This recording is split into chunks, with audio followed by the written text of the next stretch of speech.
ஆத்மா சரீரத்தை விட்டு வெளியே வரும்போது, டீட்டாச் ஆகும்போது ரொம்ப பவர்ஃபுல்லா இருக்காங்க. சரீரத்தோடு அட்டாச்டா இருக்கும்போது லிமிட்டெட், குறிப்பிட்ட அளவுக்கு மட்டுமே புரியுது. டீட்டாச் ஆகும்போது எல்லாமே புரியுது. இதத்தான் டீட்டாச்டு அப்சர்வர்ன்னு சொல்றோம். டாக்டர்ஸ் ஒருவருக்கொருவர் பேசும் மெடிக்கல் டெர்மினாலஜி ஒரு லேமேனுக்கு ஒண்ணுமே புரியாது. ஆனா இந்த நியர் டெத் எக்ஸ்பீரியன்ஸ் செய்தவங்க, டாக்டர்ஸ் அவங்க மொழியில பேசுனத கூட தெளிவா சொல்றாங்க. நாம நம்முடைய உடலையே கூட பார்க்க முடியும். என்னோட பாடி இங்கே இப்படி கிடத்தப்பட்டிருக்கு. இது நியர் டெத் எக்ஸ்பீரியன்ஸோட விஷயங்கள். ஆனா நாம இந்த உடலில் நம்முடைய வாழ்க்கையை வாழ்ந்துகிட்டே நான் யார் என்ற சரியான உணர்வில் இருக்கணும். நாம் உடல் என்ற தவறான புரிதலினால் நிறைய தவறுகள் செய்கிறோம்.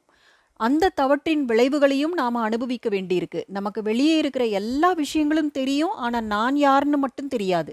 நான் ஒரு ஆக்டர். என்னோட ரோலை ப்ளே பண்றேன். இந்த உடல் ஒரு காஸ்டியூம். ஆனா நடிகரே தான் நடிகர் என்பதை மறந்துவிட்டார்.